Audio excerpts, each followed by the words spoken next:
سڵاوتان لەبێ قوتابیان و خوێندکارانی خۆشەویست. من مامۆستا هیوا سلێمان هەمزە لە ئامادەیی شەهید کۆچەری کوڕان بە خۆشحاڵیەوە لە تەلەڤیزیۆن جوانەکەی پەروەردەوە کەناڵی هەولێر لەگەڵتان دەبم بۆ شیکردنەوەی ئەو بابەتانەی کە گرنگ و پێویستن و بەوردەکاریەوە لە جوگرافیای ئابووری. پشت بەخوای گەورە لە بابەتی ئەوڕۆ لە بەشی هەفتەمەوە دەست پێ دەکەین. تەوانەوە یەکێکە لە بەشە زۆر گرنگەکان کە لەوانەیە قوتابیان و خوێندکاران و حتا لەگەڵ ڕێزم بەشێک لە مامۆستایان لەبەرەوەی کەوتیتە ئەخیری کتێبەکەی هەندێک جاران تۆزەک وەکو پێویست گرنگی پێ نەدرایە. طبعاًەوە چەند بابەتێکی زۆر گرنگی تێدایە، بەڵام بۆ ئەو ساڵ وەکو ئەوەی کە دوابڕیاری وەزارەت و پرۆگرامەکان هەندێک لە سەرەتاکەی لە بەشی هەفتەم تەرکرایە. یعنی لە چێوە تەرکە؟ لە سەرەتای بەشی هەفتەم تەرکرایە هەتاوەکو دەگەینە نۆکەندی سوێس. یعنی ئەوانە هەمووی تەرکرایە بۆ ئەو ساڵ داخلی تاقیکردنەوەکانی بەکەلۆرینیە. ئێمەش بۆ ئەو ساڵ لەسەر ئەوە ڕەت دەبین تاوەکو دەگەین بە ڕێڕەوە دەریاییە استراتیژەکانی جیهان. طبعا لە ڕێڕەوە دەریایە استراتیژەکانی جیهان لە سەرەتاوە لە نۆکەندی سوێسەوە دەست پێ دەکەین. نۆکەندی سوێس ئێمە دەزانین کە یەکێکە لە نۆکەندە گرنگەکان کە دەکەوێتە ناو وڵاتی میسرەوە. هەردوو دەریای سوور لە باشوورەوە و لە بەشی باکووریشەوە دەریای ناوەڕاست بەیەکەوە دەبەستنەوە. طبعا ئەو وەکو باسمان کرد بە یەکێک لە نۆکەندە زۆر گرنگەکان دادەندرێتن.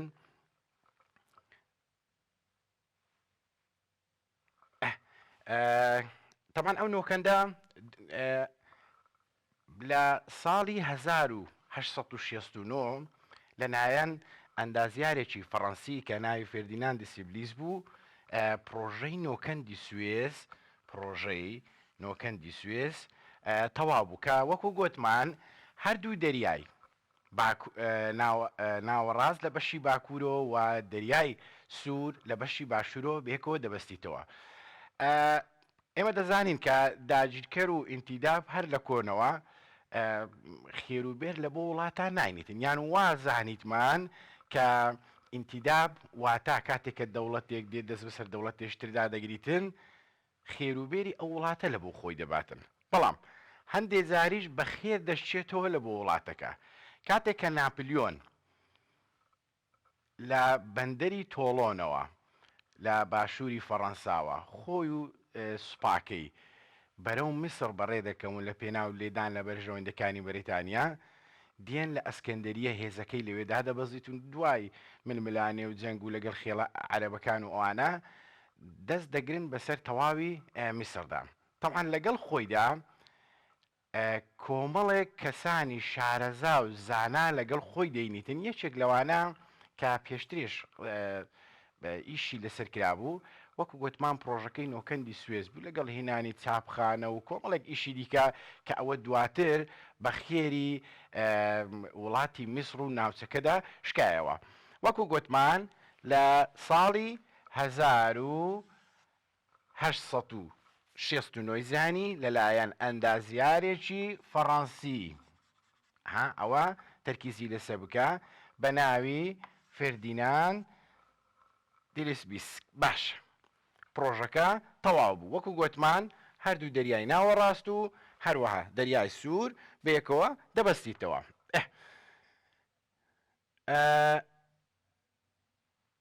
باش لە دوای ئەو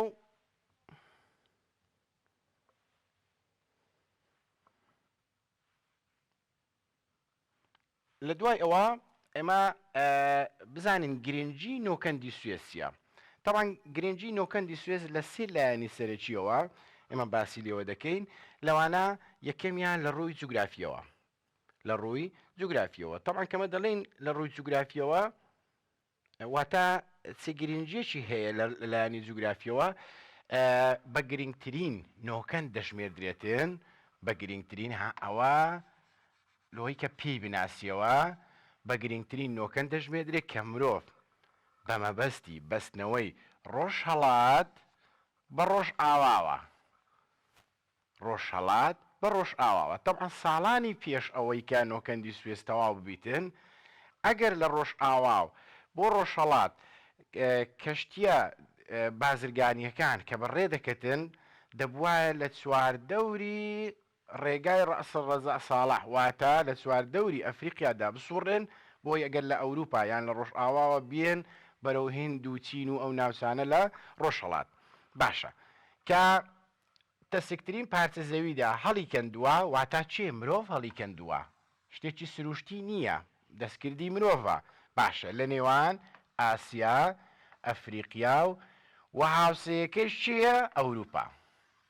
جیرانەکەی ئەمە دەزانین مادەم دەڵێن دەریای ناوەڕاست و دەریای سوور بەیەکەوە دەبەستیتەوە، دەریای ناوەڕاست سێکی شوەر دەکەوتە سەری ئەفریقیا، ئاسیا و لەسەر وەشی ئەوروپا دەگرێتەوە. باش ئەوە لە ڕووی جوگرافیەوە، واتە هەڵکەوتەی شوێنەکەی نۆکەندی سوێس. دووەمیان لە ڕووی ئابووریەوە، ماوەی گواستنەوە و کرێی گواستنەوەی کەم کردەوە. وەکو گوتمان پێشتر دەبوایە بە ڕێگای ڕەسڵ ڕەزا ساڵحدا بڕۆن، کەواتە دووریەکی زۆرتر ببڕی کەشتێکە.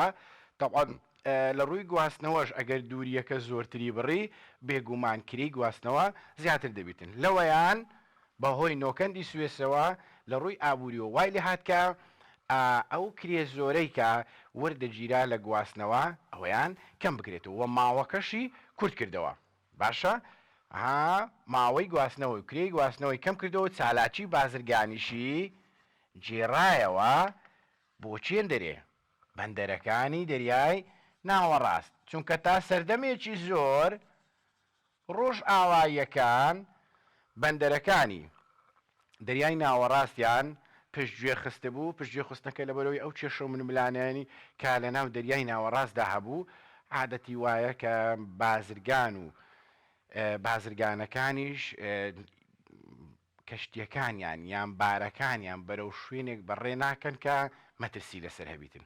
بۆیە چالاکی جێڕایەوە لە بۆ بەندەرەکانی دەریای ناوەڕاست پاش پەککەوتنیان دوای دۆزینەوەی ڕێگای ڕەسڵ ڕەزا ساڵح. باشە دواتر خاڵی سێیەم لە ڕووی ئاوەدانیەوە.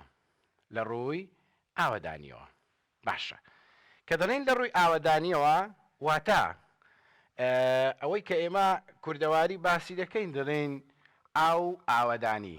مادەم لەو شوێنە ڕێڕەوێکی ئاوی پەیدا بوو، حتمما هۆکار دەبێتن لە بۆ ئاوەدانکردنەوەی ئەو ناوچێ و جموجۆڵێکی ئاوەدانی و نیشتە زێبوون و دروستبوونی شار و شارۆچکەکان لەسەر ئەو ڕێگە ئاویە دروست دەبێتن. لەوانە شارەکانی پۆرسەعید، ئیسماعیلیە، هەروەها سوێس دروست بوون.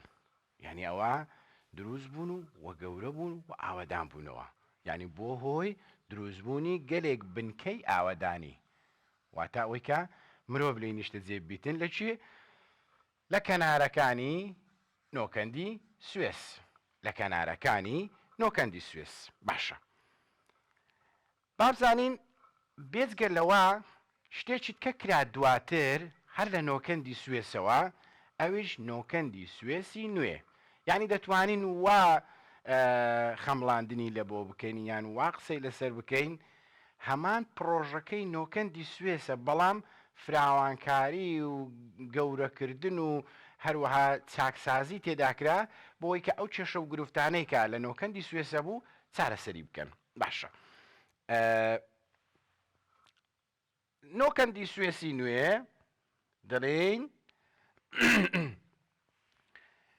لە قێچی نۆکەندی سوێسە، لە ئەوە بە ڕەنگەکی دیاریکرا و دیاریمان کردیا لە 6 ئابی 2015 زاینی لە بەردەم کەشتیوانی جیهانی کرایەوە بە درێژایی چەند 35 کیلۆمەتر، واتە لە 6 ئاب ساڵی 2015 زاینی لە بەردەم کەشتیوانی جیهانی داکرایەوە. تەمان پێش ئەو بەروارە ئیشی تێداکرا و فراوانخوازی تێداکرا و چاکسازی تێداکرا بۆی کە نۆکەندەکە ئامادە بیتن لە بەردەم کەشتیوانی جیهانی بە درێژی 35 کیلۆمەتر.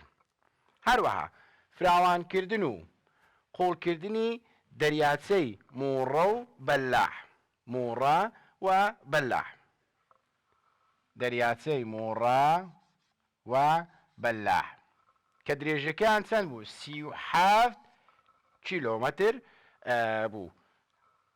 فراوانکردنەکە لە چ بوو؟ موڕە و بەلاح. ئەو دوو دەریاچەیە موڕە و بەلاح درێژەکەی گوتمان 37 کیلۆمەتر بوو. سەرجەمی درێژی پرۆژەکە بوو بە 72 کیلۆمەتر. سەرجەمی درێژی پرۆژەکە واتە پرۆژەکەی نۆکەندی سوێسی نوێ بوو بە 72 کیلۆمەتر. باشە، ئەگەر بەو شێوەیە تەمەشای بکەین، ئەوە لێرە تەمەشا دەکەین لە بەشی باکوور دەریای ناوەڕاستە و هەروەها دێتەوە خوارێژ دەریای سوور دەبیتن. ئەوە ناو خاچی میسرە، ئەوە پرۆژەکەی نۆکەندی سوێسە، دەریاچەی موڕە و بەلاح ئەلێرەیە کە شارەکانیش پۆرسەعید دەست پێ دەکاتن ئیسماعیلیە. بەو شێوەیە ئەوەش سوێس واتە بۆ هۆی دامەزراندنی ئەو شارانە لەسەر ئەو شوێنە بووم بە شوێنێکی گەشتیاری و بازرگانی. باشە، پرسیارێکمان هەیە، ئامانج لە هەڵکەندنی نۆکەندی سوێس بووە؟ ئامانج لە هەڵکەندنی نۆکەندی سوێسی نوێ، وەکو گوتمان نۆکەندی سوێسمان هەبوو، بەڵام نۆکەندی سوێسی نوێ هەڵکەندن و چاککردن و فراوانکردنەکەی لە پێناو چ بووە؟ بۆ نەهێشتنی ئەو تەگەرانە بوو کە لە نۆکەندە کۆنەکە دووچاری کەشتیوانی دەبەوە. بابزین تەگەرەکان چ بوون یان کێشەکان چ بوون؟ لەوانە کاروانی کەشتیەکانی لای دەستە چەپ، کاروانی کەشتیەکانی لای دەستە چەپ، یان ئەوانەی بە لای دەستە چەپ هاتوچۆیان دەکرد، دەبوایە پتر یعنی زیاتر لە 11 کاتژمێر چاوەڕێیان بکرد بایە لە چێ؟ لە دەریاچەی مۆڕە، هەتاوەکو کەشتەکانی دیکە تێدەپەڕن و مەجای ڕۆیشتنی ئەو کەشتیانە دەبیتن. یعنی بینە بەرچاوت وەکو ئەوە دەبیتن کۆڵانێکی تەسکمان هەیە لەناو ئەو کۆڵانە تەس کە شوێنێکمان هەیە تۆزێک فراوانە. ئەگەر کەسێک یان سیارەیەک لەو لاوە بێتن دەبێت لەو تەنیشتەوە ڕابوەستی تاوەکو سیارەکەی دیدێت تێدەپەڕیتن، جار ڕێگە بەوە دەدرێتن کە بڕواتن. تقریبان بە هەمان شێوە. یعنی نەیان دەتوانی کەشتەکان بە ئارەزوو خۆیان چوون و هاتن بکەن، چونکە شوێنی هەموو کەشتێک نەدەبەوە یان تەگەرەی لە بۆ دروست دەکرا. بۆیە تەمەشا دەکەین لە دەریاچەی مۆڕە وەکو گوتمان دەبوایە کاروانی کەشتەکانی لای دەستە چەپ 11 کاتژمێر چاوەڕێ بکەن تاوەکو مەجال ڕێک دەکەت لەوەی کە ئەوانیش ڕێڕەوی خۆیان بگرن. یعنی بە چاکردنی نۆکەندی سوێس یان بە ئەنجامدانی پرۆژەی نۆکەندی سوێسی نوێ ئەو کێشەیە چارەسەر بوو. مشکلەی ئەو 11 کاتژمێرەمان لە کۆڵبەوە. هەروەها تێچووەکەی چەند بووە؟ 4 میلیارد دۆلار بووە. 4 میلیارد دۆلار. طبعا بە نرخی ئەو کاتێکە لی دروستکرایە، واتە فراوانخوازی و یان پرۆژەکە چاکرا. مەبەستمان تاوەکو ساڵی 2015 و پێش 2015 بە نرخی ئەو کاتی، لۆ دەڵێن بە نرخی ئەو کاتی چونکە ئەمە مەبەستمان لێرە دۆلارە. دۆلاریش لە کاتێک لە بۆ کاتێکیتکە نرخەکانیان گۆڕانکاری بەسەردادێتن و دەڵێن بە نرخی ئەو کاتی. یەکێکی ترمان هەیە لە نۆکەندەکان کە ئەویش بە هەمان شێوە نۆکەندێکی یان ڕێڕەوێکی ئاوی زۆر زۆر گرینگە، ئەویش نۆکەندی کێڵ. نۆکەندی کێڵ. باشە، بزانین نۆکەندی کێڵ چییە و دەکەوتە کوێوە. باشە، هەردوو دەریای باکوور واتە دەریای باکوور و دەریای بەڵتیک پێک دەگەینیتن. هەردوو دەریای باکوور و بەڵتیک پێکەوە دەبەستیتەوە. ئەوە دەریای باکوورە، ئەوەش دەریای بەڵتیە. ئەو دووە پێکەوە دەبەستیتەوە. باشە، درێژەکەی چەندە؟ 98 کیلۆمەتر و دووریەکەی 519 کیلۆمەتری کەم دەکاتەوە. یعنی ئەگەر نادەبوایە ئەوە دەریایەکەیە، دەریای باکوور، ئەوەش دەریای بەڵتیک، دەبوایە بە دەوری دانیمارکدا بسوڕێن. بەڵام ئەلێرە کاتێکە ڕێڕەوەکە مەبەستمان نۆکەندی چێڵە دروست دەکرێت و ئەنجام دەدرێتن، ئەو دووریە زۆرە کەم دەکرێتەوە ئەلێرەوە لە دەریای باکوور لە بۆ دەریای بەڵتی ئەوە پێچەوانەشەوە ئەنجام دەدرێتن. ساڵی چەند تەواو بووە؟ ساڵی 1984 زاینی تەواو بووە. باشە، ئەو کات درێژەکەی چەند بووە؟ 43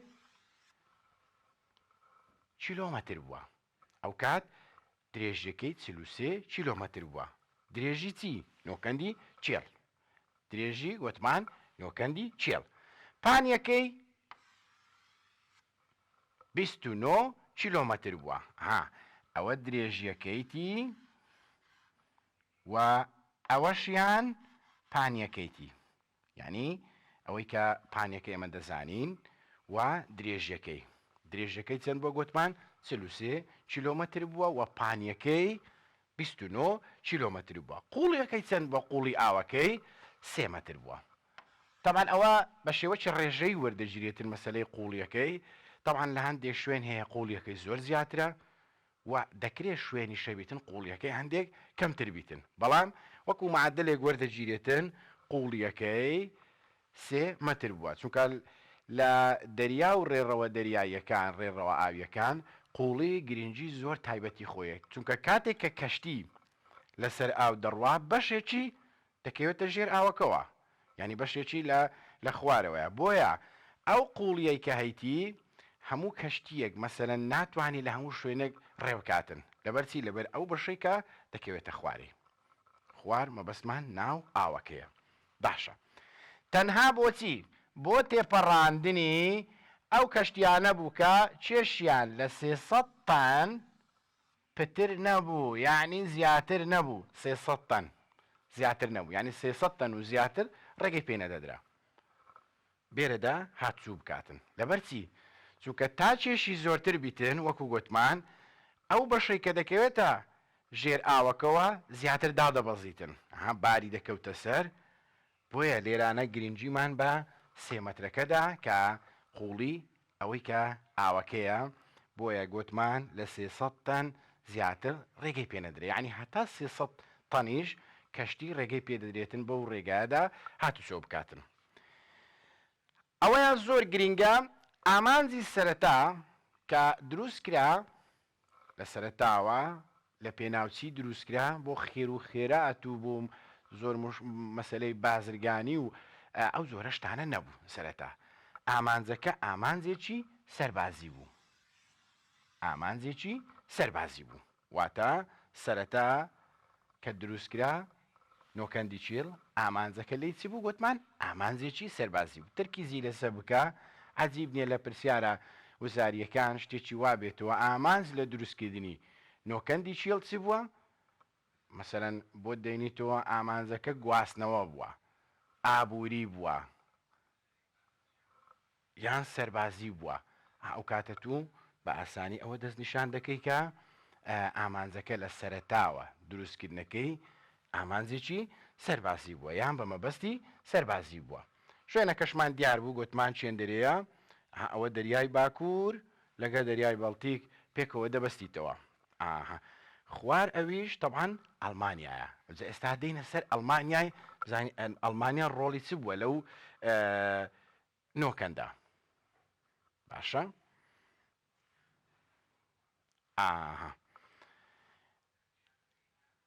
وەکو گوتمان ئاتینە سەر ئەوەی کە بزانین ڕۆڵی ئەڵمانیا چ بووە لە نۆکەندی چێڵ.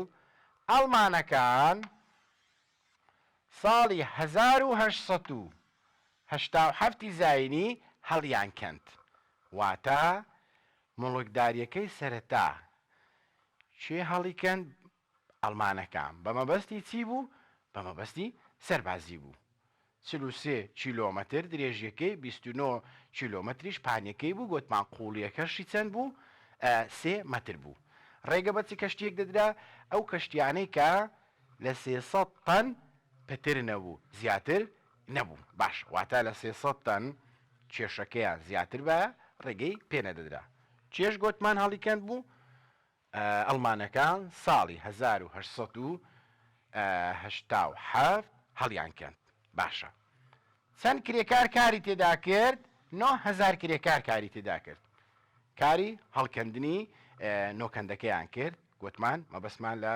نۆکەندی چێڵە کە دەیانویست کاریان تێدا کرد دەیانویست دووری نێوان بنکە سەربازیەکانیان ئێستاکە باشتر لە بۆ ماڕوون دەبتەوە کە گوتمان ئامانجەکە بە مەبەستی چ بووە سەربازی بووە کە نۆکەندی چێڵیان دروست کردیە ئەڵمانەکان دەیانویست دووری نێوان بنکە سەربازیەکانیان ئەو دووریەکە هەیە دەبوایە گەرنا بە دەوری دانیمارێکدا بسوڕێن کەم بکەنەوە و خێراتر بگەن بە بنکە سەربازیەکانی خۆیان وەکو گوتمان دووری نێوان بنکە سەربازیەکانیان لە دەریای بەڵتیک لەگەڵ دەریای باکوور کەم بکەنەوە بێ ئەوەی بە دەوری دانیمارێکدا بسوڕێن پێویست نەبوو ڕێگە ئاویەکە بوێدا بە دەوری دانیمارێکدا بسوڕێن نەخێر ئەو نۆکەندەیان دروست کرد بۆی کە دووری نێوان بنکە سەربازیەکانیان لە دەریای بەڵتیک و هەروەها دەریای باکوور کەم بکەنەوە بەوێوە هاتوچۆکەی خۆیان ئەنجام بدەن باشە نۆکەندی چێڵ لە بەردەم کەشتیوانی جیهانیدا کرایەوە تەبعاً کەنجی کرایەوە ئەو کاتی کێمە گوتمان سەرەتاکەی دروست کرا مەبەستی سەربازی بوو چیە دروستی کرد و هەڵیکەن ئەڵمانەکان چەند کرێکار کاری تێدا کرد 9,000 کرێکار کاری تێدا کرد باشە گوتمان بۆ ئەوەی کە دووری نێوان بنکە سەربازەکانیان کەم بکەنەوە بێ ئەوەی بە دەوری دانیمارێکدا تێبپەڕن کەی لە بەردەم کەشتیوانی جیهانیدا کرایەوە باشە لە دوای جەنگی جیهانی یەکەم لە پەیمانی ڤەرسای بێگومان لە مێژووی پۆلی 11 پەیمانی ئاشتی لە پاریس و پەیمانی ڤەرسای و ئەوانەتان هەموو پێشتر خوێندیە یعنی کەم و زۆرێک شارەزاییتان لێ هەیە باشە طبعاً ئەوە دەڵێن لە دوای جەنگی جیهانی یەکەم کاتێک کە جەنگی جیهانی یەکەم کۆتایی دێتن هاوپەیمانەکان سەردەکەون یەکێک لە پەیمانەکانی کە دەبەستێ پەیمانی ڤەرسایە دەڵێن لە دوای جەنگی جیهانی دەکەم پەیمانی ڤەرسای بەڵام هەر لە ژێر دەستی چێ مابووە ئەڵمانیای هەر لە ژێر دەستی ئەڵمانیادا مابووە یعنی هەر لە ژێر دەستیەوە لە ساڵی 1936 هیتلەر ئەدۆڵف هیتلەری سەرکردەی یان سەرۆکی ئەو کاتی ئەڵمانیا کەشتیوانی نێودەوڵەتی نەهێشت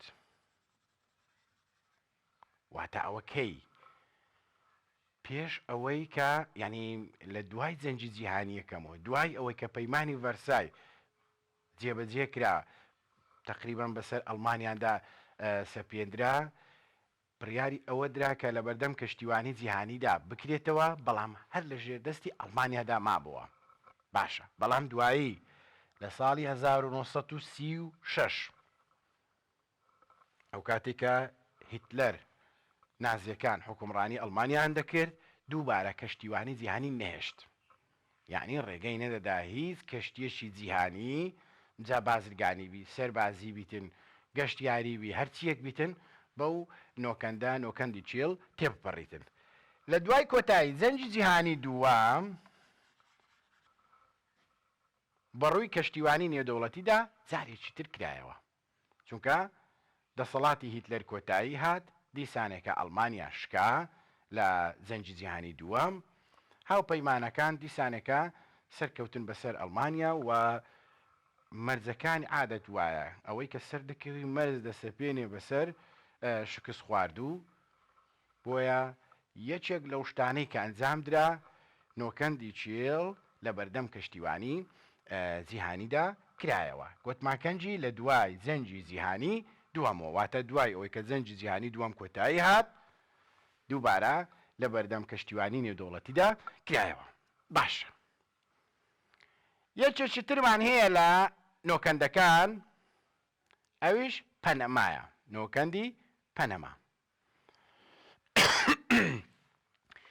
نۆکەندی پەنەما طبعا بە شێوەکی جاری ئەگەر گشتی بینە سەری باسی بکەین دووریەکی یەکجار زۆری کەم کردەوە بە نمونە لە نێوان شاری نیویۆرک و سان فرانسیسکۆ دەبوایە ئەگەر لێرەوە هاتوچوو بەرەو ئێرە بکەیت بە دەوری ئەمریکای باشووردا بسوڕێتن کەشتێکە بەو شێوەیە دەبوایە بسوڕێتنەوە هێڵەکە کێشرایە بەو شێوەیە بسوڕێتن بەڵام کاتێککە نۆکەندی پەنەما دروستکرا کە ئێستا دەکەوێتە وڵاتی پەنەماوە لە ئەمریکای ناوەڕاستەوە ئەو شوێنە کاتێککە نۆکەندەکە ئەنجام دراو و کرایەوە ئەو هەموو دووریە زۆرەی کەم کردەوە کردی بەوەندا یعنی دووریەکەی زۆر کەم کردەوە باشە بینە سەر ئەوەی بزانین نۆکەندی پەنەما چیە بجا ئێمە دەزانین کە ئەو لایەی واتە لای دەستە ڕاستی زەریای ئەتڵەسیە بەشی باکووری زەریای ئەتڵەسی و لای دەستە چەپیشی زەریای هێمنە یان مەنگ یان ئارام یان پاسفیک یعنی هەموو ناوەکانن کە لە بۆی بەکاردێتن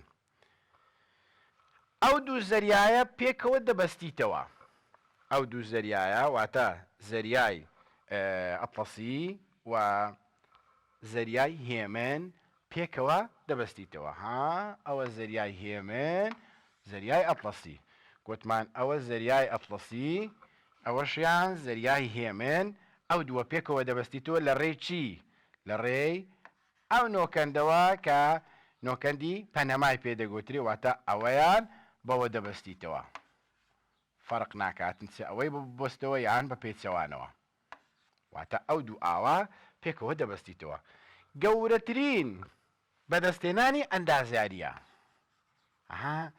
لۆ خەت لە بن ئەوانە دەدەم لۆی کە پێی بناسیەوە ئەوەی کە ناوی لێندرایە کۆد و ئەو شتانە لۆی کە هاک و ئەلۆی پێی بناسیەوە چونکە شێوازی پرسیارە وزاریەکان ئەوەیە کە شتەکەت لە بۆ نووسرا تەنها ئیشی تو چیە ناسینەوەیتی ئەوەش چ کاتێک دەبیتن بێگومان ئەو کاتە دەبیتن کە تو بابەتەکەی خۆت بە جوانی خوێندبی و زەبتت کردبیتن جا دەتوانانی شتەکە بناسیەوە لێرە بەچی بیناسیەوە دەڵێ گەورەترین بەدەستێنانی ئەندازیاریە لە چی لە جیهاندا باشە ساڵی 1940 کەناڵەکە واتە ڕێڕەوەکە پێشوازی لە کەشتیوانی جیهانی کرد یعنی بۆ یەکەم جار لە بەردەم کەشتیوانی جیهانیدا کرایەوە و تواندرا کەشتەکان پێیدا گوزەر بکەن وەکو گوتمان هەردوو زەریای ئەتڵەسی لەولاوە و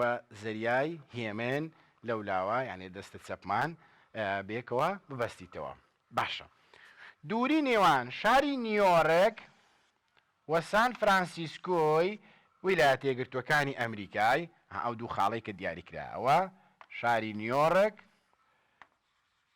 و سان فرانسیسکۆ ئەو دوو شارە لە ویلایەتە یەکگرتووەکانی ئەمریکاوە کورت کردەوە لە بۆ چەند لە بۆ 8370 کیلۆمەتر یعنی پاش کورتکردنەوەکەی ئەوەی کە ئەبێرەدا مەبەستمان ئەلێرە تا ئێرە 8370 کیلۆمەتر ئەی پێشتر دەبایە چەند ببڕن گوتمان پێشتر دەبووە بە دەوری ئەمریکای باشووردا بە دەوری ئەمریکای باشووردا بسوڕێن بەو شێوەیە تاوەکو ئەو دوو خاڵە بەیەک دەگەن مەبەستمان لەو دوو شارە یعنی لە نیویۆرک شاری نیویۆرک و شاری سان فرانسیسکۆ دەبوایە بە چوار دەوری ئەگەر ئەو دوو شارە یعنی لەوێوە هاتوچوو بەرە ئەوێبایە بە ئاودا دەبوایە بە دەوری ئەمریکای باشووردا بسوڕێن کە درێژەکەی چەند بوو 20,900 کیلۆمەتر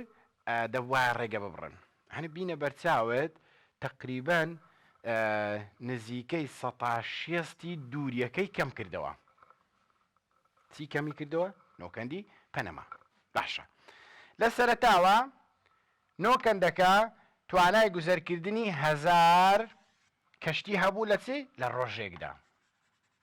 یعنی تێپەڕینی 1000 کەشتی لە یەک ڕۆژدا وەکو سەرەتا. وە لە ساڵی 2008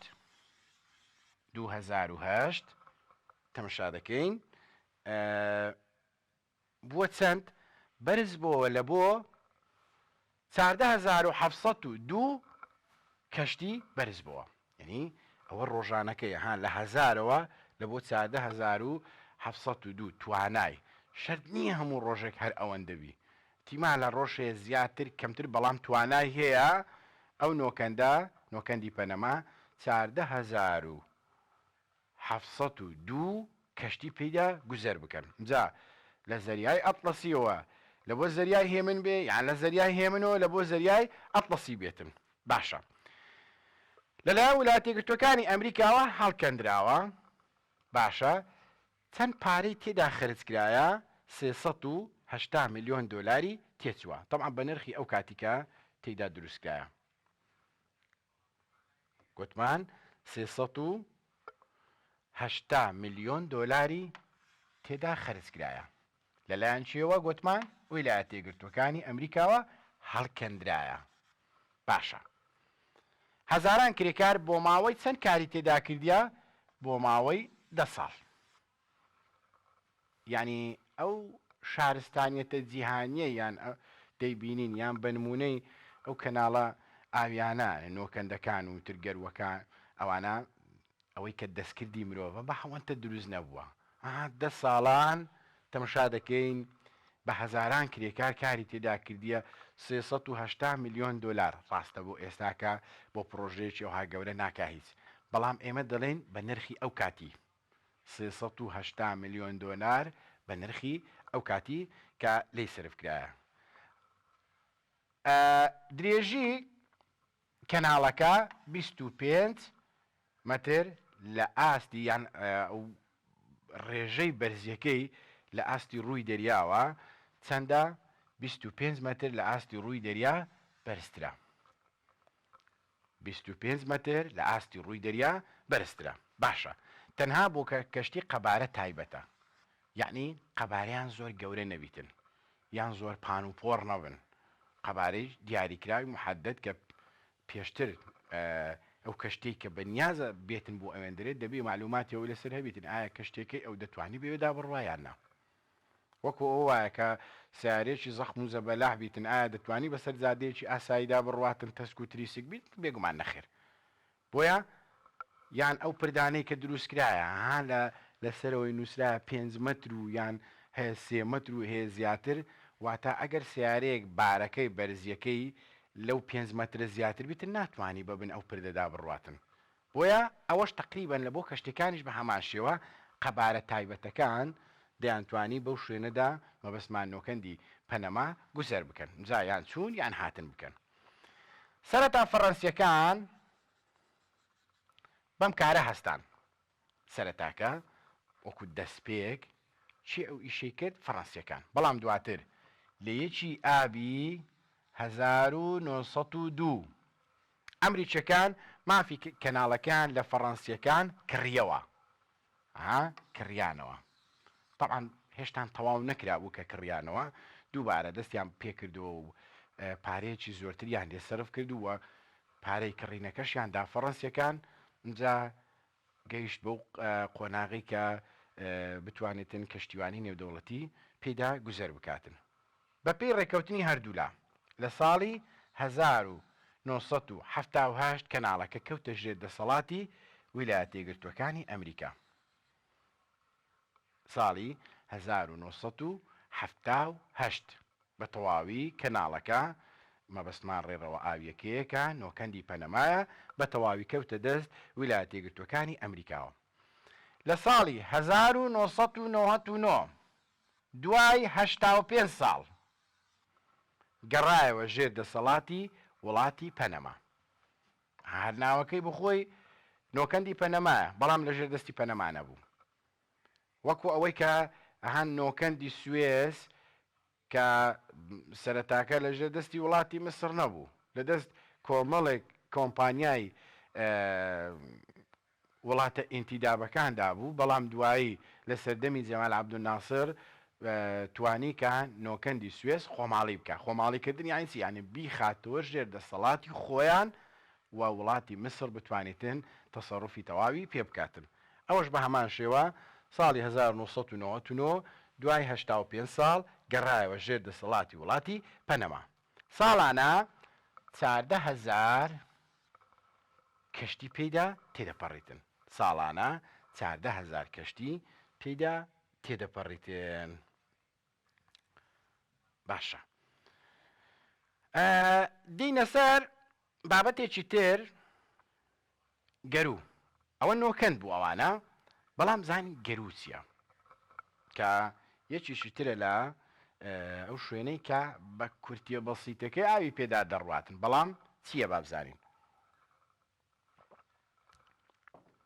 گەرو لە مرۆڤدا ئێرانە، ئەوە گەرویتی یان قوڕێک هەیە، ئەوهاشی پێ دەڵێتن. باشە، ئەگەر تەمەشا بکەین شوێنێکی تەسکە، تەسکترین شوێنە، لە بۆ ناودەم دێتەوە فراوان دەبیتن، دێتەوە خوارە دیسانەکە بەرین دەبتەوە، بەڵام تەسکترین شوێن چێندرێ ئێرەیە گەرو. تەقریبەن ئەو ڕێڕەوە ئاویانەش کە ناوی لێنرایە گەرو تەقریبەن هەمان مواسەفاتیە. تەسکترین شوێن کە دوو بەری وشکانی لێک جودا دەکاتەوە و دوو ڕێڕەوی ئاویش پێکەوە دەبەستیتەوە پێی دەڵێن گەرو. یانی نمونونەکە ئەگەر بە ڕسمێکی بەسیتی لە بۆ وەربگرین یان لە بۆی دروستکەین، تەمەشا دەکەین بەو شێوەیە، ئەگەر وادابنین بەو شێوەیە ئێرە تەسکترین شوێنەکەیتی. ئەوە ئاوە، ئەوەشیان ئاو، دوو ئاو بەیەکەوە دەبەستیتەوە و هەروەها دوو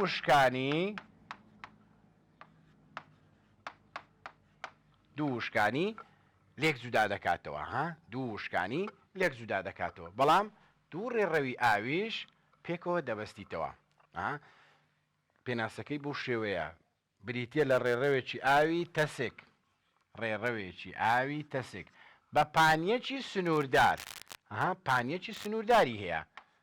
باشە، دوو بەشی وشکانی لێک جیا دەکاتەوە، وەکو گوتمانە دوو بەشە وشکانیەی لێک جودا کردەوە و دوو ڕووبەری ئاویش پێک دەگەیەنیتن. لێرە گوتمان ئاو هەردوو لا ئەوە پێکەوە دەبەستیتەوە. باشە، یەکێک لە گەروەکانمان هەیە ئەویش گەروی جەبەل تارقە. گەروی جەبەل تارق. جارە ئێمە زەرورە جارێ شوێنەکەی بزانین گەروی جەبەل تارق چییە و ناوەکەی لە چه هاتیە و درێژەکەی چەندە و پانیەکەی چییە و زیاتر لەژێر سەرپەرشتی و یان سەیتەڕەی چێدایە. ئەوانە ئیشاڵە ڕوونی دەکەینەوە و گرنجەکەشی لە چدایە. باشە، دەڵێن گەروی جەبەل تارق،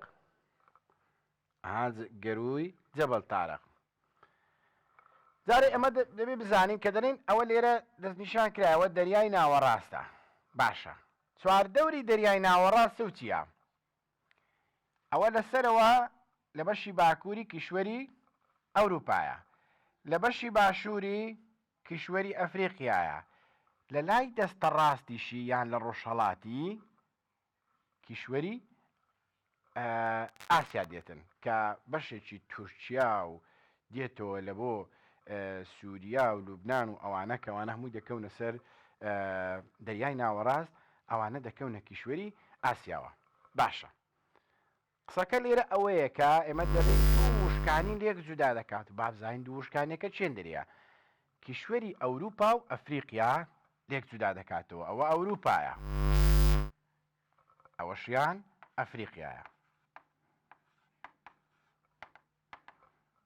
ئەوەشیان گوتمان ئەوروپا.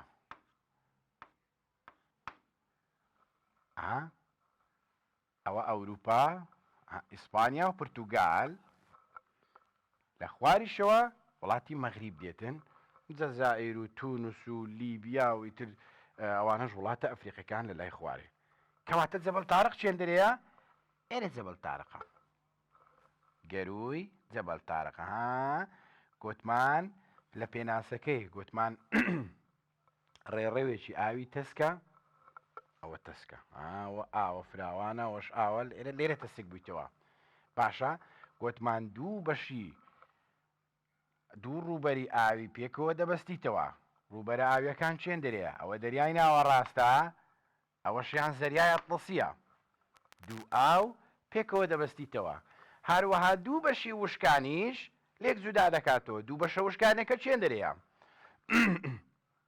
ئەوروپا و ئەفریقیا لە ئەوروپا وڵاتی ئیسپانیا لە ئەفریقیا وڵاتی مەغریب کەواتە ئێرە پێی دەگوترێ جەبەل تارق باشە ناوەکەی لە چه هاتیە لۆ پێیان نەگوت مەسەلەن جەبەل فڵان کەسی دیکە یان ناوەشکەی لە بۆ بەکاربینن باشە لە چێوە هاتیە ناوەکەی لە تارقی کوڕی زیاد کە یەکێک لە فەرماندەی موسڵمانەکان بووە ئەو کاتی لە بۆ گرتنی ئەندەلوس کە لەگەڵ سوپای موسڵمانان ئەلێرەدا دەپەڕیتەوە ها چونکە ئێرە شوێنەکی تەسکە پەڕینەوەی ئەلێرە ئاسانترە نەوەکو ئەلێرە بپەڕیەوە مەسەلەن دەستنە باشووری ئیسپانیا وڵاتی ئەندەلوس تەوان دواتر لێوێندرێ دادەمەزرێتن باشە گوتمان لە خوارەوە زەریای ئەتڵەسی و لە خۆر ئاواوە زەریای ئەتڵەسی و لە خۆر ئاواوە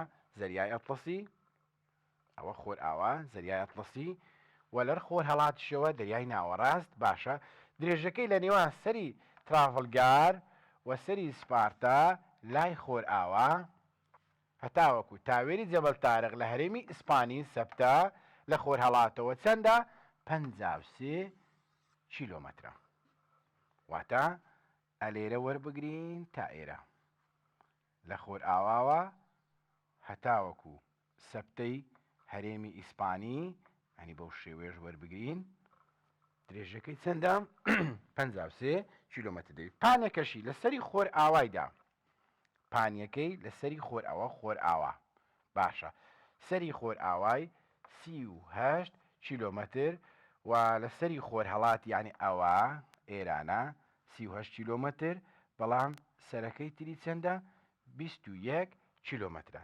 دەسکترین بەشی گەروەکەی دەکەوێتە هەرێمی ئیسپانیەوە تەسکترین شوێنی تقریبا ئێرە دەکاتن باشە تەسکترین شوێنی ئێرە دەکاوەکو باسمان کرد دەکاتە 12 کیلۆمەتر تەسکترین شوێنی قوڵایی ئاوەکەی چەندە 600 باڵای دەریاییە 600 باڵای دەریایی تەمان باڵای دەریایی چییە نزیک دەبە 2 متر دەبیتن کە یەکێکە لە پێوانەکانی ئاستی قوڵی ئاو بەکاردێتن لۆی کە شێوەیەک لە بەرچاوڕوونی لە بۆ کەشتیوانەکان هەبیتن ئایا قوڵی ئەو شوێنە چەندە ینی یان مەتر بەکاردی هەندێک جاران یان مەسەرەن باڵای دەریایی عادەتەن زیاتر باڵای دەریایی وەکو پێوانەی قوڵی بەکاردی هێنرێتن گوتمان ناوەکەشی لە تاریخی کوڕی زیاد هاتووە کە سەردەمی گرتنی ئەندەلوس لەو گەروە پەڕوویتەوە بینە سەر باسکردن لە گەروێکی تر ئەویش گەروی هورمزە گەروی هورمز یان دەواازەی نیعمەتی جیهانی طبعا نیعمەتی جیهانی لە بۆ چێ لە بۆ دەوڵەتە زلهێز و سەرمایەدارە گەورەکانی جیهان لێرە مەبەستمان چێن دەرەیە ئەو شوێنەیە کە پڕاوپڕە لە نەوت مەبەستمان دەوروبەری کەنداوی عەرەبی یان پێی دەگوترێن دەجاران کەنداوی فارس بەڵام ئەوەی ئێمە لە کتێبەکە فەرزە لەسەرمان کەنداوی عەرەبی دەوروبەری کەنداوی عەرەبی باشە کەنداوی عومان و کەنداوی عەرەبی بەیەکەوە دەبەستیتەوە چونکە ئێمە کە دەڵێن گەرو وەکو گوتمان دوو ئاو بەیەکەوە دەبەستیتەوە باشە دوو وشکانیش لێک جودا دەکاتەوە تاکە ڕێڕەوی ئاوی دەریایی بەرەو کەنداوی عەرەبی گوتمان پڕ لە نەوت ئەوە چییە گەروی هورمز باشە دەکەوێتە نێوان کەنارەکانی ئێران لە باکوورەوە سەدەینە سەر نەخشەکەش تەمەشای دەکەین کەنارەکانی ئێران لە بەشی باکوورەوە و چێن دەڵێ وا کەنارەکانی عومان لە باشوورەوە بەو شێوەیە بەشی باکوورەکەی وشکانیەکە ئێرانە بەشی باشوورەکەی وڵاتی عومان باشە کەنارەکانی باکووری بەشێک لە خۆرهەڵاتی دوورگەی کیشم ئەوەی خەڵک زۆر زۆر جارجارە دەڕواتن یان گروپە گەشتیاریەکان بکو گەشتکردن دەستنە ئەوێندرێ دەڕێ دەچما کیش ئەوە مەبەستی لەو کیشەیە ئەو کیشم ناوە ئەسڵەکەی کیشمە بەڵام ئاتر وەکو ناوی بەکارهێنان و ئەوانە بە دەناسرێتن با کیشم یەکێکە لە دوورگەکان بێگومان سەر بە وڵاتی ئێرانە ئێستا کێشە ململانەی لەسەر بووە و پێشترێ سەر بەچیە بووە ئیشمان بەوە نییەوە جەدەلێکی تاریخیە بەڵام ئێستا سەر بە وڵاتی ئێرانە بە درێژایی گوتمان یان بە درێژایی گوتمان 96 کیلۆمەتر کەنارەکانی باشوور لەسەری مەسنەدەم کە نزیکەی 48 کیلۆمەتر پانە دەستێکترین شوێنی ئەوەیان باش تەرکیزی لەسە بکە 33.2 کیلۆمەترە 33.2 کیلۆمەترە گرنگترین دوورگەکانی چین هورمز هەروەها لارێک هینجام تونبی بچووک و تونبی گەورەیە یعنی عەجیب نییە پرسیاری بە کەلۆری هاتۆ دەڵێ یەکێک لە دوورگەکانی گەرۆی هورمزە باشە دەکرێت لەسەر نەخشەکە ژمارەیەکی لە بۆ دابدرێتن عەجیب نییە یەکێک لەوانە بێتەوە یان مە پرسیاری هەڵبژاردن یەکێکە لە یەکێکن یان یەکێکە لە گەروەکانی یان دوورگەکانی گەروی هورمز بە نمونە عەجیب نییە سێت بداتێ ئەی هورمز بی لارێک سێ هینجام دی هەمویان یان دوانت بداتێ پێت بڵێ ئەیوبی مەسەلەن ئەو کاتە ئەوی ئەخیرەکەی هەڵدەبژێری چونکە ئەوانە گوتمان گرنگترین دوورگەکانی چینە هورمز لارێک هینجام هەروەها تونبی بچووک و تونبی گەورەیە طبعاً تونبی بچووک و گەورە لەگەر ئیمارات سەردەمێکی زۆر کێشە بوو لە بینی وڵاتی ئیمارات و ئێران بەڵام عەمەلیەن لە بەردەستی ئێرانە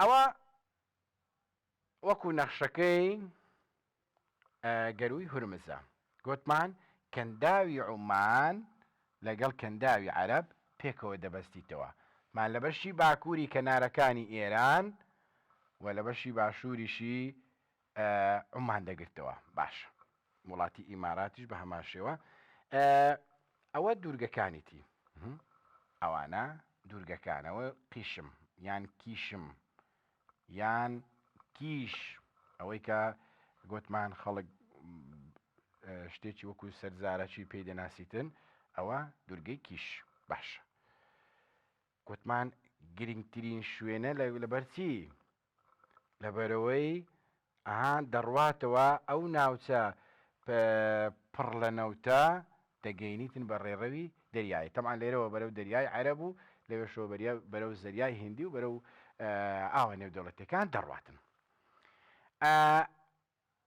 ئەو گەروەی دوورگەی کیشم و کەناری ئێران یعنی ئەلێرە ئەوە گوتمان دوورگەی کیشم یان قیشم یان کیش گوتمان سەر بە وڵاتی ئێرانە بەڵام دوورگەکە و لەگەڵ کەنارەکانی ئێران لە نێوەڕاستەکەی ڕێڕەوێکی هەیە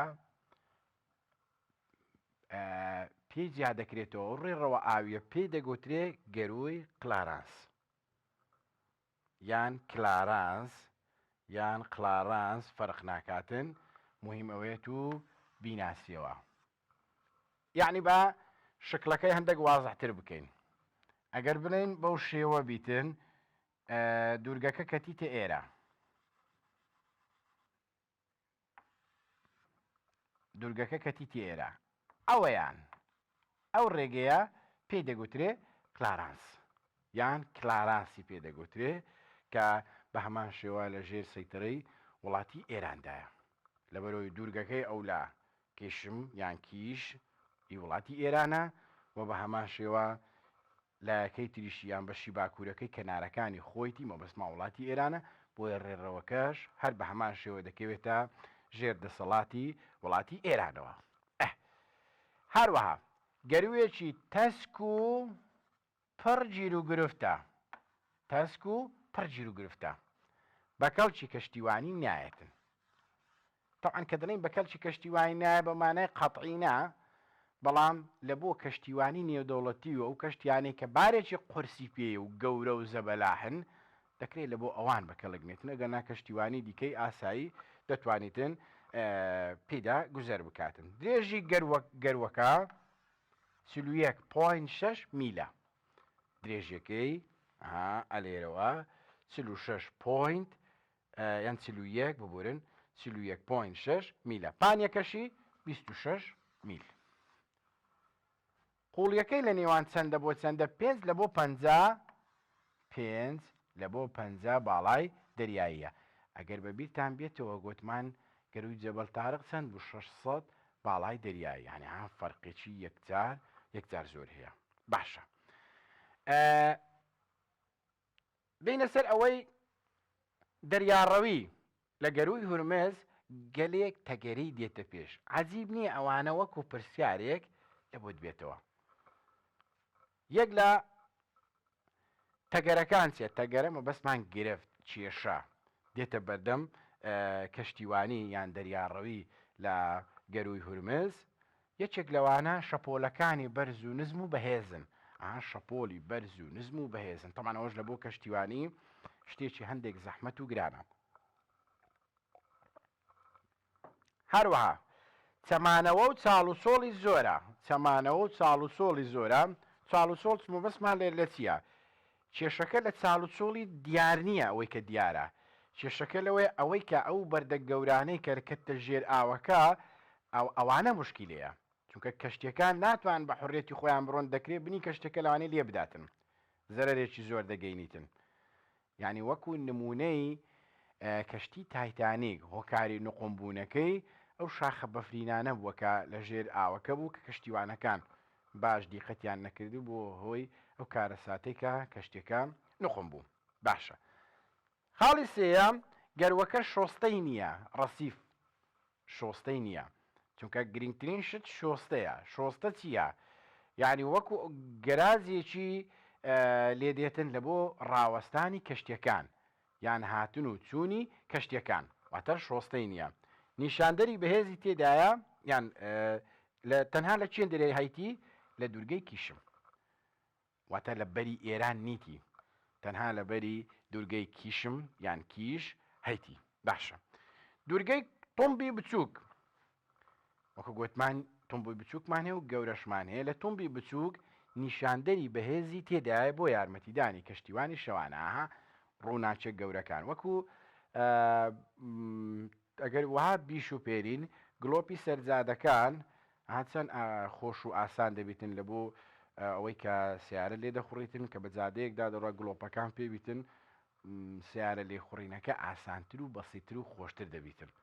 لێرەش بە هەماشەوە نیشاندەری بەهێزی تێدا دەبیتن بۆی کە کەشتیوانی شەوانە هەندێک ئاسانتر و ڕێڕۆیشتنەکەی باشتر بیتن. ئەوەی کە گوتمان ئەوە هەمووی گەروی هورمز بوو. باشە، یەکێکی تر ئەو جارە ئەگەر لە گەروەکان باز بکەین، گەروی بابل مەندەب. گەروی بابل مەندەب دیسانەکە یەکێکە لە گەروە گرینگەکان، یەکێکە لە گەروە گرینگەکان.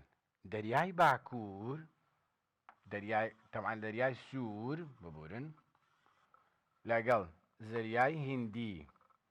لە زەریای هیندی یعنی چێن دەرێمە کەنداوی عەدەن و دەریای عەرەب بەیەکەوە دەبەستیتەوە. ئێرە دەکا ئەوە کەنداوی عەدەن و دەریای عەرەب لە لای خوارەیە و دەریای سووریش لە لای سەرەیە، پێکەوە دەبەستیتەوە. یعنی چێن دەرێ گەروەکە ئێرەیە. ئەوە گەروی بابل مەندەب بە. پرسیارێکمان هەیە لە کۆن پێیان دەگوت دەرگای وەفا و هەروەها دەرگای فرمێسک وەفا فرمێسک بابزین ئەو فرمێسکە لە چیواتێ یان پێیان دەگۆ مەندەب یعنی کلۆڵی یعنی بێشەنسی جاروێ ئینسان شتێکی بەسەردی وەڵا شەنسم نییە و بخوای ئێرە وایە جا بابزین ئەو ناوە لە چە هاتیە چونکە دەریاڕەوی تێدا گران و ترسناک و مایەی خەم و ناخۆشیە ئەوە چەندین جار ئەوە لە بەکەلۆری هاتیتەوە یعنی لە کۆندا پێیان دەگۆچی دەرگای وەفا هەر ئەو بابل مەندەبە یان پێیان دەگوت دەرگای فرمێسک مەندەب کلۆڵی ئینسان عادەتەن زاروێ دەکەوتە ناخۆشیەک جا خەم دەیگریتن و ترس دەیگریتن و فرمێسک دێتە خوارێ و یعنی دەست بە دوعا و پاڕانەوە و نازانم چی دەکاتن و ئەوانە باشە ئەوە عادەتی ئینسان وایە کە تووشی خەم و ناخۆشی و مشکلانە دەبیتن توش لە ناو دەریایە دەبینی دەریاڕەوی تێدا زەحمەتە شەپۆلی بەهێز و چاڵ و چۆڵ و ئەو حاڵەتانەی تێدایە لەبەرەوە بەو ناوانە دەناسرێتن باشە پانیەکەی لەسەری مەنهال کەناری ئاسیا کە دەدەڵێن کەناری ئاسیا یعنی چێن دەرێ یعنی بەری یەمەنی ئەوە یەمەن وڵاتی یەمەن باشە سەری مەنهال ئەوە لێرەیە ئەوە سەری مەنهال باشە و سەری سیان لە کەناری ئەفریقیا سیان لە ئەفریقیا ئەدی ئەفریقا چێن دەرێ بۆ ئەو بەشەیتی ئەوە ئەفریقیا ئەریتریا و جیبۆتی و ئەوانە دەگرتەوە باشە واتە سەری سیان دەکەوتی ئێرە باشە چەند دەبیتن نزیکەی 31.2 کیلۆمەتر دەبیتن 31.2 کیلۆمەتر زادینە سەر ئەوەی ئەوەش تقریبەن وەکو گەروی هورمز دوورگەی لە ناوە دوورگەکە گەروەکە دەکاتە دوو ڕێڕە و گەروەکە دەکاتە دوو ڕێڕە و ئێستا باسی دەکەین لێرانە چمان هەیە دوورگەی بریممان هەیە بریم یان بە ناوەشکەش دەناسێتن ئامیۆن جوان تەرکیز دەسا ئەو ئامیۆنە بکە سوکە شتێشکەشمان هەیە پێی دەڵێن میۆن و ئامیۆنەکە لۆی باشتر لێکی جودا بکەوە ئامیۆن یعنی چی یعنی بریم مەبەستمان دوورگەی بریمە دوورگەک هەیە لە ناوەڕاستەوە یعنی ئەوە ڕێڕەوە ئاویەکەیە لە ناوەڕاستەکەی دوورگەکێ پێی دەڵێن دوورگەی بریم یان پێی دەڵێن دوورگەی ئامیۆن بریم یان ئامیۆن ڕێڕەوەکە دەکات بە دوو بەشەوە چونکە ئەوە دوو کەناری ئاو دوو وشکانی دوورگەک لە ناوەڕاستیتی واتە بوو بە دوو ڕێڕەوی ئاو باشە ڕێگەی ڕۆژهەڵاتمان هەیە و ڕێگەی ڕۆژ ئاواشمان هەیە ڕێگەی ڕۆژهەڵات کە پێی دەگوترێ ڕێگەی ڕۆژهەڵات پێی دەگوترێ کە ناونراوە گەروی ئەسکەندەر ڕێگەی ڕۆژهەڵاتی یعنی بەشی لای سەرەوەی کە دوورگەی بریم یعنی ئامیۆن و کەناری یەمەن لە ئاسیا لێک جودا دەکاتەوە ئەوەی ڕێڕەوەکەی نێوانیان پێی دەگوترێ گەروی ئەسکەندەر درێژەکەی چەندە 4.8 کیلۆمەترە درێژەکەی 4.8 کیلۆمەترە پانیەکەی لە نێوان 2.4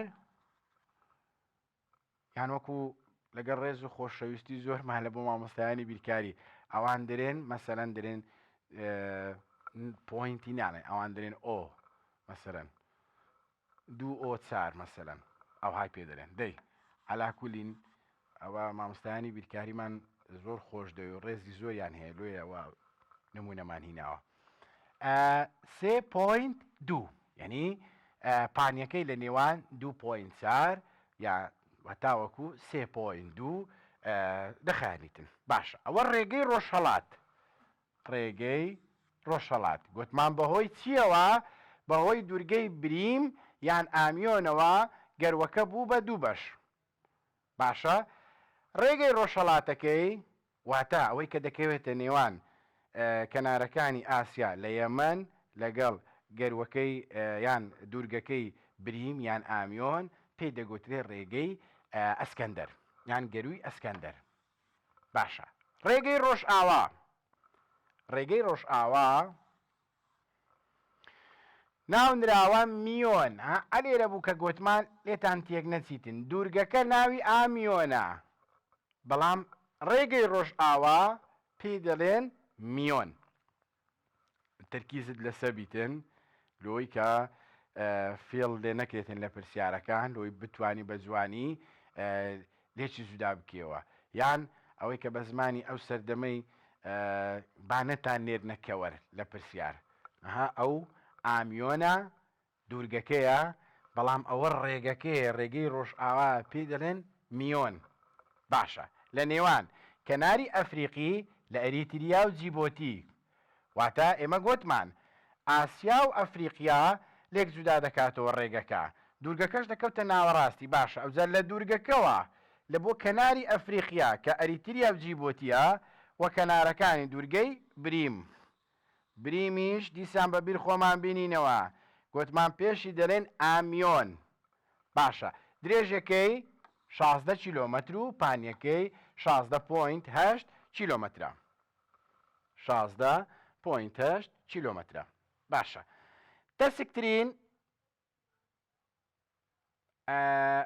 تەسکترین باری پانیەکەی مەبەستمان گەروی بابلمەندەب تەسکترین باری پانی دەکەوێت تەسکترین باری پانی 14.8 کیلۆمەتر دەکەوێتە نێوان بەری باشووری دوورگەی بریم یعنی ئامیۆن گوتمان فەرقی هەیە لەگەڵ ڕێگەی ڕۆژ ئاوا کە پێی دەگوترێ میۆن. ئەو میۆنە ڕێگەی ڕۆژ ئاوا بەڵام ئەوەیان دوورگەکەیە کە پێی دەگوترێ بریم یان ئامیۆن.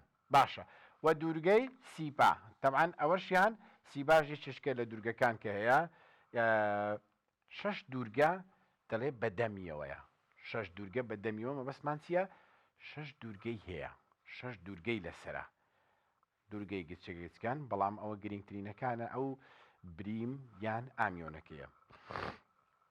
پاپۆر ڕەحمەت چەشنەکان و نەوت هەڵگرەکانیش پەیدا دەڕۆن.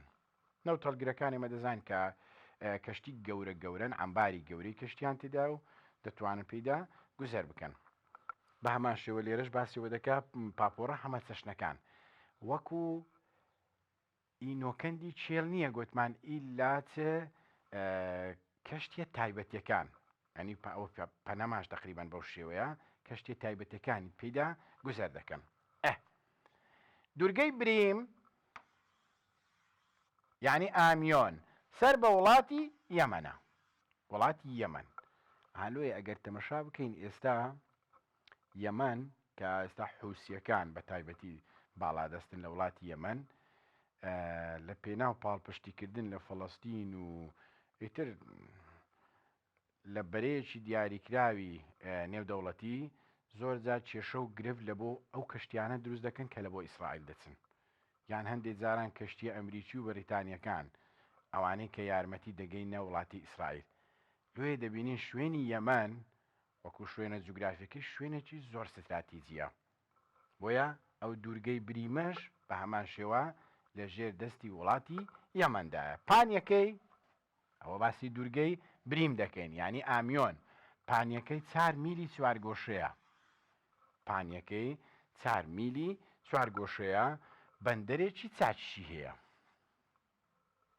بەندەر طبعاً ئێمە دەزانین بەندەر وەکو گەراجی کەشتەکان وایە کەشتی لێدێ ڕادەوەستی وە کەشتی لەوێ دەڕواتن یعنی باری لە بۆ دێتن و لەوێشەوە بار دەکرێتن دەتوانی بچیتە شوێنی دیکە ئەوە بەندەر. فەنەر چییە؟ فەنەر وەکو ڕوونکردنەوەیەک واتە ڕووناکەرەوە بۆ ڕێنیشاندان و ئاسانکاری بۆ کەشتیوانی شەوانە وەکو گوتمانە گڵۆپی شەوانە ئەوەی کە لە جادەکان پێدەکرێت سیارە پێدا دەڕوە لێرش بە هەماشەوە کەشتەکانە. درێژی بابلمەندەب لە مەخاوە تا باشوور 50 میلە وەقول یەکەشی 100 باڵای دەریاییە. دیسان بەبیر خۆمان بینینەوە جەبەل تارق گوتمان 600 باڵای دەریایی دەبیتن. باشە لە ناوەڕاستەوە نزیک ئاوە کەناریەکان 3 باڵای دەریاییە. خەراب نییە 3 باڵای دەریایش نزیکەی 6 مەتر و ئەوانە دەکاتن شتێکی چاکە لە بۆ هەندێک کەشتی لە هەندێک شوێن. ئەگەر نا هەندێک شوێنی دەگاتە 100 باڵای دەریایی. زۆر گونجاوە بۆ پاپۆڕەکان هیچ مەترسێکی تێدا نییە. ئاوەکەی بە گوێرەی بزوتنی شەپۆلی هەوایە. عادەتەن بە زۆری ئاوەکەشی لەگەڵ شەپۆلەکان ینی لەگەڵ هەوا شەپۆلەکانی دەجوڵێتن. پرسیارێکمان هەیە بابولمەندەب بە گرنگترین شوێنی ستراتیجی دەژمێردرێتن. لەبەر چی؟ لەبەرەوەی بە دوایین پلەی باشووری دەریای سوور، چونکە ئێمە دەزانین هاوە لەسەرەوە دەریای سووری هەیە، ئەوە دەریا گەروا دابنینەوە دەریای سوور وەکو سادەگەڕینەوە سەر نەخشەکەی وەکو دەرگایەک وایە بۆ سەرچی زەریای هیندی چونکە ئەوها دێتەوە بەرەو زەریای هیندی دێتن. ئێستا دووبارە دەگەڕێنەوە بە دەرگای پشتەوەی نۆکەندی سوێز دادەندرێ لەسەرەوەش سەرەوەی دەریای سوور ئێمە دەزانین نۆکەندی سوێسمان هەیە کە دەریای سوور لەگەڵ دەریای ناوەڕاست بێکەوە دەبەستیتەوە. لۆی کە ئەوە دووبارە تەمەشای بکەینەوە لەسەر نەخشەکە ئەوە دەریای سوور بوو، ئەوە کەنداوی عەدەن لەوێوە بەرەو زەریای ئەتڵەسی زەریای هیندی لەوێشەوە بەرەو نۆکەندی سوێز دەڕواتن. بە نۆکەندی سوێسیش دەتواندرێ بچیتە دەریای ناوەڕاستەوە.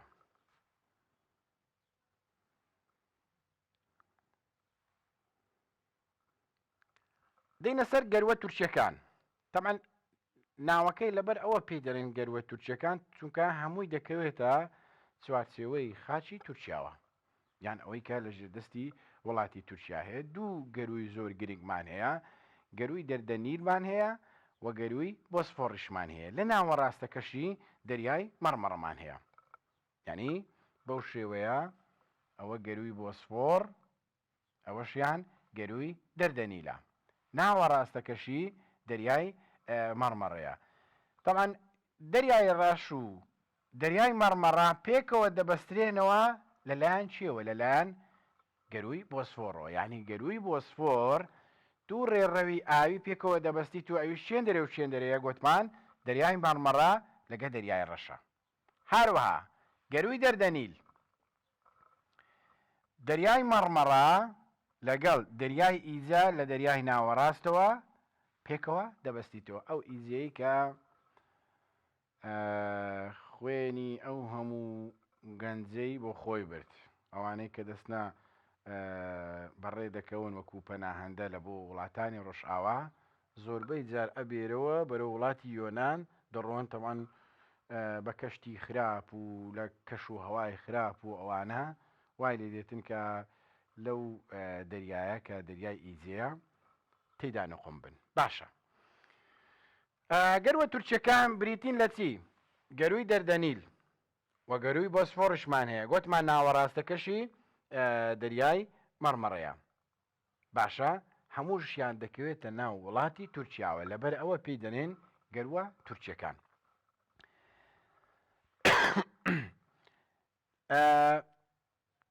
هەردوو کیشوەری ئەوروپا و ئاسیا لێک جودا دەکاتەوە. لەبەرچی ئێمە دەزانین وڵاتی تورکیا بەشێکی شاری ئەستەمبۆڵی بەشێکی دەکەوتە بەری ئەوروپا و بەشەکەی دیکەشی دەکەوتە بەری ئاسیا.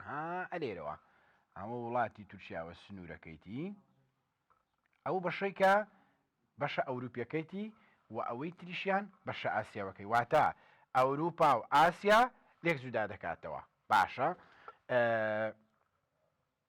لێک زیاد دەکاتەوەکو باسمان کرد. لە باکوورەوە بەیەک دەگەینیتن درێژی ئەم ڕێگە ئاویە 256 کیلۆمەتر دەبیتن.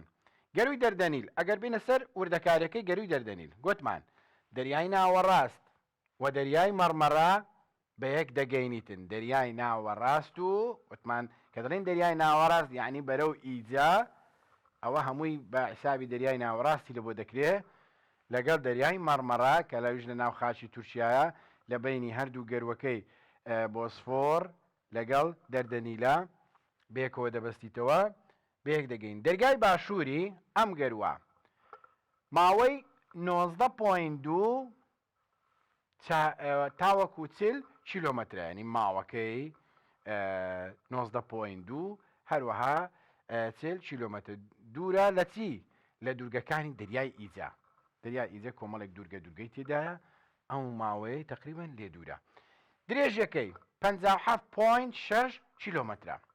درێژی گەروی دەردەنیل 57.6 کیلۆمەترە و قوڵیەکەشی لە نێوان 25 هەتاوەکو 50 باڵای دەریاییە. گوتمان باڵای دەریایش نزیکەی 2 مەترێک دەکاتن، یعنی قوڵیەکی زۆر باشیە. پرسیار، ئەو پرسیارە زۆر گرینگە، زۆر ساڵی شەبوو لە بەکەلۆریەی ئیسیفادەی لێکرا و هاتیتەوە. بەنمونە بەری ئاسیای چاکترە لە بەری ئەوروپای.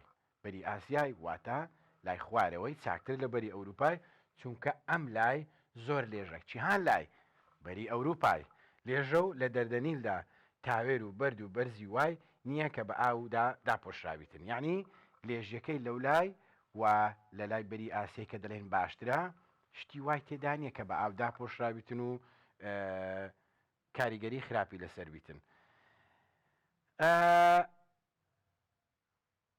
کاتەکەمان زۆر کەممایە، تەنها ئەوەندە بە لی دەگەڕێن لە بۆ دەرسی داهاتوو پشت بەخوا ئەگەر تەمەەن باقی بیتن لە دەرسی ئایندەوە ئینشاڵڵا هەر لە گەروە تورکیەکانەوە لە دەریای مەڕمەڕەوە دەست پێ دەکەین تاوەکو وردە و بە شەش مەزبوط تەواو دەکەین.